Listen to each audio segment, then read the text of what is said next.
कर लिए।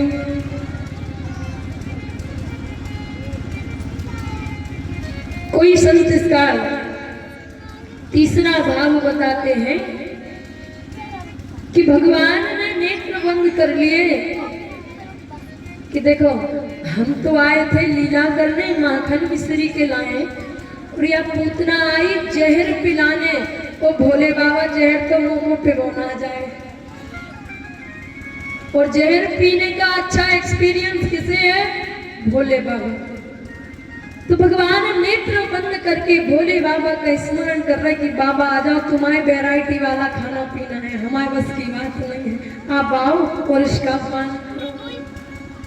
आज महाराज जैसे ही स्तनों में लगा जहर भगवान श्री कृष्ण को पिलाया गया, भगवान ने जैसे ही स्तन को पकड़ा महाराज, आज पूतना को दर्द की अनुभूति हुई।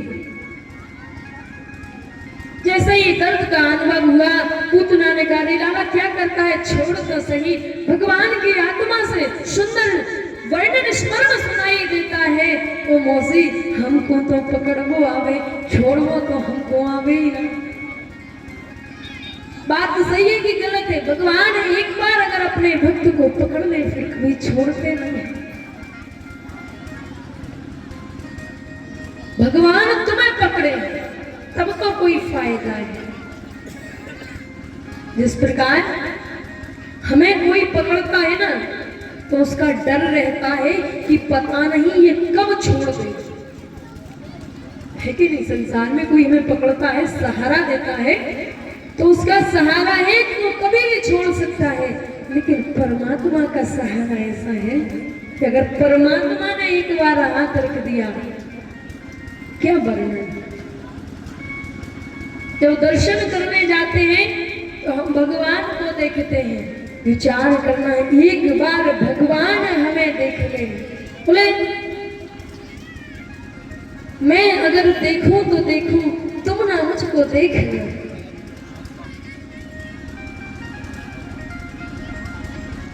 अगर मैंने तुम्हें देखा ये सही बात है, तुम ना मुझको देखना।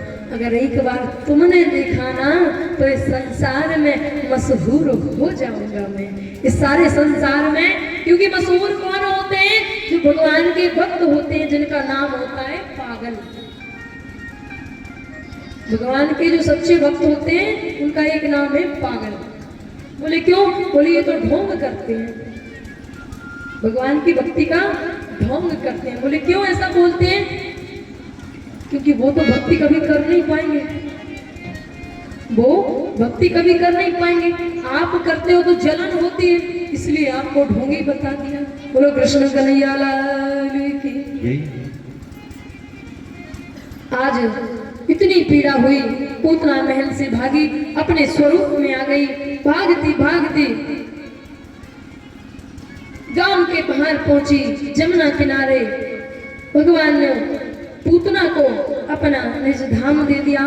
श्री सुखदेव जी महाराज कहते हैं, राजा परीक्षित, जो गति मैया यशोदा को हजारों वर्षों के बाद मिलनी थी, मैया यशोदा को, वो गति पूतना को प्राप्त हो गई तुरंत।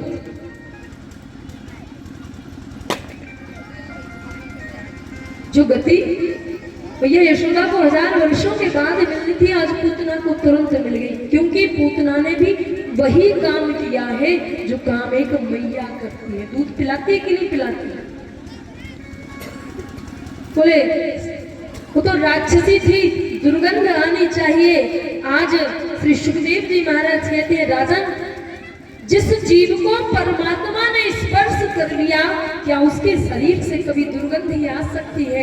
आज संपूर्ण वृंदावन में सुगंध की लहर फैल गई। सारे नंद महाराज के महल से सभी लोग भागते भागते, मैया यशोदा भागते भागते सारे ब्रजवासी एकत्रित हुए।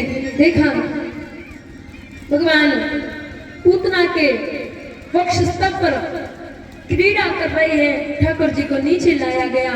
आज सारी गोपियां मैया यशोदा को प्रताड़ित करती हैं, जबकि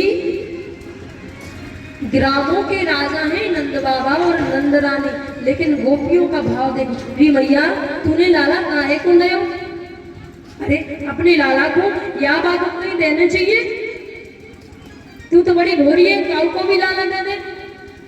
मैया कहती मुंह भूखा तो यार राक्षसी निकलेगी, मुंह को तो लगी कि तुम्हें में से कोई एक है तो मैंने आपको लाला दे दियो। आज भगवान जी को लाया गया, स्नान कराया गया, सुंदर सा झाड़ा लग रहा, कौन सा इंद्रयाणी ऋषि के प्राणान नारायणो वतु श्वेत दीप पतिश्चित्तम मनोयोगेश्वरो तू। मेरे लाला की इंद्रियों की रक्षा ऋषिकेश भगवान करें, प्राणों की रक्षा नारायण भगवान करें, श्वेत दीप के पति हमारे लाला के चित्त की रक्षा करें, मन की रक्षा योगेश्वर भगवान करें। आज भगवान मन ही मन में बड़े प्रसन्न हो रहे। क्रीडंतम पातु गोविंदः शयनम पातु माधवा। खेलते हुए लाला की रक्षा गोविंद करें, सोते हुए लाला की रक्षा माधव करें। भगवान बड़े प्रसन्न हो रहे। बोले संसार में ऐसी नजर किसी को लगी कि उसी के नाम का झाड़ा और उसी को दिया जा रहा हो। भगवान हंसते हैं मन ही मन में कि मेरे नाम से मेरी ही नजर उतारी जा रही है। ये ब्रजवासियों का प्रेम है। आज मैया ने ठाकुर जी को अंक में भर लिया और हृदय से लगा लिया। आज भगवान ने पूतना को निष्धान दिया।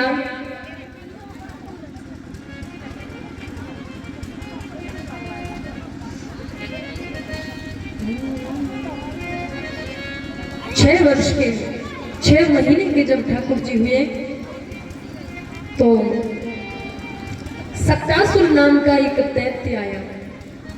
जब पूतना वापस ना पहुंची तो कंस ने सक्तासुर नाम का एक दैत्य भेजा। जो बैलगाड़ी होती है ना, बैलगाड़ी की जब गाड़ी देखते ना, गाड़ी उसी के तरह छकड़ा होता था, छकड़ा। उसी छकड़े में बिना शरीर का सक्तासुर प्रवेश कर गया। बिना शरीर का सक्तासुर छकड़े में प्रवेश कर गया। आज मैया यशोदा ने ठाकुर जी को छकड़े के नीचे लिटाया और जमुना स्नान करने चली गई। राक्षसी प्रभाव भगवान को मारने के लिए वह छकड़ा टूटा। भगवान से स्पर्श होकर आज वही सक्तासुर भगवान के धाम को चला गया। बोले कृष्ण कन्हैया लाल की। ये सक्तासुर कौन है महाराज? हिरण्याक्ष का पुत्र उत्कर्ष लोमस ऋषि के आश्रम में गया। वो दंडता करने लगा। ऋषि ने श्राप दे दिया कि तुम्हें अपने शरीर पर गुमान है, तुम बिना शरीर के हो जाओ। लोमस ऋषि के चरणों में उत्कर्ष लेट गया, प्रभु क्षमा करिए, गलती हो गई। तब लोमस ऋषि ने कहा कि जब परमात्मा पृथ्वी पर अवतरित होगा, उनके स्पर्श मात्र से तुम्हारी मुक्ति हो जाएगी। आज सक्तासुर की मुक्ति की भगवान ने। शास्त्र कहता है कि 6 महीने और 1 साल के भीतर में बालक का नामकरण संस्कार हो जाना चाहिए। आज यदुवंशियों के कुलगुरु गर्गाचार्य जी नंद बाबा के यहाँ पहुंचे। नंद बाबा ने बड़ा सुंदर स्वागत किया, बिठाया, जलपान किया। नंद बाबा ने कहा भगवान आज कैसे भ्रमण किया? गर्गाचार्य जी ने कहा कि हमारा क्या है, कहीं विवाह, कहीं बारात, कहीं जन्म दिवस, कहीं कुछ संस्कार, और अभी बस एक नामकरण करके आए हैं। नंद बाबा ने कहा प्रभु हम तो भूल ही गए बालकों की खुशी में, और हमारे बालकों का भी नामकरण होना है। रोहिणी का पुत्र बलदाऊ जो नंदरानी के साथ ही रहते थे, क्योंकि वसुदेव और देवकी कारागृह में है, इसलिए रोहिणी नंद भवन में रहा करती है। तो कहा कि हमारे दोनों लालाओं का नामकरण होना है। गर्गाचार्य जी ने कहा देखो कंस को वैसे ही संदेह है कि ब्रज में उसका काल उत्पन्न हुआ है, और यदि मैं आपके लालाओं का नामकरण करूंगा तो कंस का जो संदेह है वो प्रत्यक्ष में बदल जाएगा, क्योंकि मैं यदुवंशियों का पुरोहित हूं। और अगर आपके बालकों का नामकरण करूंगा तो कंस को लगेगा कि कृष्ण ही वह देवकी का अष्टम गर्भ है। कहा तुम कोई भी उत्सव मनाते हो बड़े धूमधाम से करते हो, बताओ 6 महीने तक तो तुमने जन्म दिवस ही मनाया। आज नंद बाबा ने कहा प्रभु हम कोई शोरगोल नहीं करेंगे, कोई हल्ला गुल्ला नहीं मचाएंगे, आराम से एकांत में गौशाला में जाकर के नामकरण कर दीजिए आप तो। कहा ठीक है।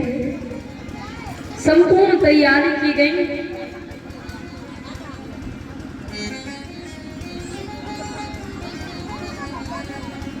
आज तैयारियों के बाद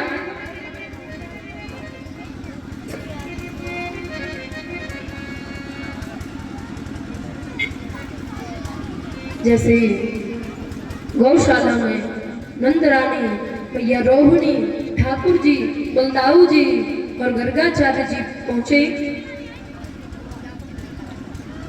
तो देखो ये मैया यशोदा और रोहिणी ने क्या किया। बोले आप बाबा को बूढ़ो है गयो, या को तो कुछ समझ आवे ना, जाने कितने नामकरण करावे लाला को, पता नहीं है बाबा जी को कुछ आवे कि ना आवे। इसके परीक्षण के लिए मैया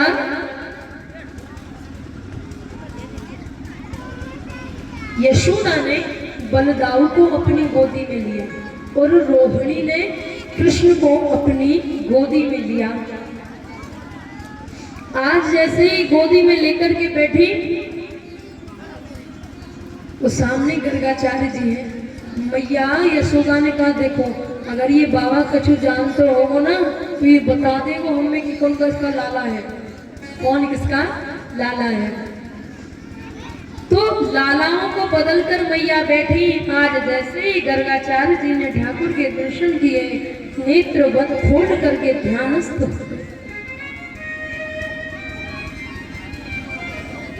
नेत्र खोल करके ध्यान लगाया। कैसे? माने नेत्र खुले हैं और ना तो पलकें झपकती हैं और ना ही कुछ बोलते हैं, ऐसी समाधि लगी। अब मैया को लगी कि इतनी देर हो गई और ये बाबा जी तो कुछ बोले ही ना। मैया रोहिणी से कहा दीदी हमको तो लगता है कि यह बाबा तो पधार गए। मैया यशोदा ने गर्गाचार्य जी को हलाया डुलाया, गर्गाचार्य जी कुछ नहीं बोले। मैया यशोदा कहती अरे बाबा जी पधारना था तो कहीं और पधारते, हमारे ही घर पे आए। बोले भला नामकरण किया बाबा जी तो पधार गए पधार गए। हलाया डुलाया, जैसे ही गर्गाचार्य जी की समाधि खुली, मैया यशोदा कहती बाबा जी जब तक तो बोले ना, ये कहाँ चले गए थे। आज गर्गाचार्य जी के नेत्र सजल हो जाते हैं। बोले मैया हम ध्यान लगा रहे थे कि आपके बालकों का नाम बड़ा विचित्र रखना चाहिए, ऐसा क्या नाम रखूं मैं, ये सोचने के लिए गया था। मैया कहती भले गए सोचने को, हमको तो लगा कि चले गए।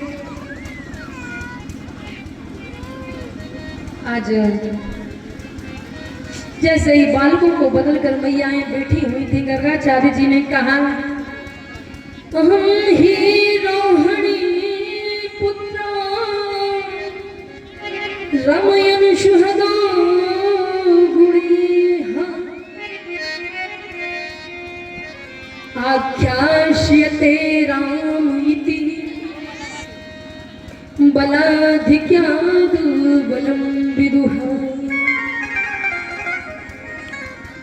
माता, तुम्हारी गोद में जो बैठा है वो तुम्हारा नहीं है, ये मैया रोहिणी का पुत्र है। मैया यशोदा ने अंगूठी पहने थी, मणियों की अंगूठी दे दी। बोले बाबा तो बहुत जानने वाले हैं। मैया, ये तुम्हारी अंगूठी की हमको कोई जरूरत नहीं है। कहा महाराज, बल की अधिकता होगी इस बालक में, इसलिए इसका नाम बलराम होगा। भद्र को धारण करने वाला होगा, इसलिए इसका नाम बलभद्र होगा। अनेक नाम आज शंकरषण भी एक नाम बताया, हलधर भी भगवान शेषावतार जी का नाम बताया। और बलदाऊ जी के नामकरण के पश्चात ठाकुर जी की ओर देखकर कहा, क्योंकि पहले नामकरण बड़े का ही तो होता है। बड़े कौन है? बलदाऊ जी। गर्गाचार्य जी कहते हैं, आसन वर्णास्त्रयो हास्य गृहन्तो अनुयुगम तनुः शुक्लो रक्तस्थापित इदानी कृष्णात्तां गतः। मैया रोहिणी, आपकी गोद में जो बैठा है वो पहले शुक्ल वर्ण था, फिर रक्त वर्ण हुआ, पीत वर्ण हुआ, अब इनका वर्ण कृष्ण वर्ण है, इसलिए इनका नाम कृष्ण होगा। बोलो कृष्ण कन्हैया लाल की, बलदाऊ भाई की। महाराज, ये जैसे जैसे काम करेंगे वैसे वैसे इनके नाम होते चले जाएंगे कि इनके नाम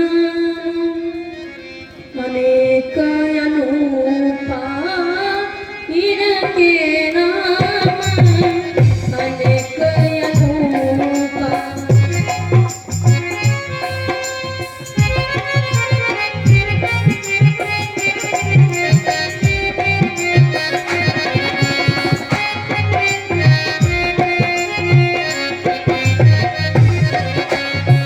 मैंने जब देखा है स्वर्ग अनूपा,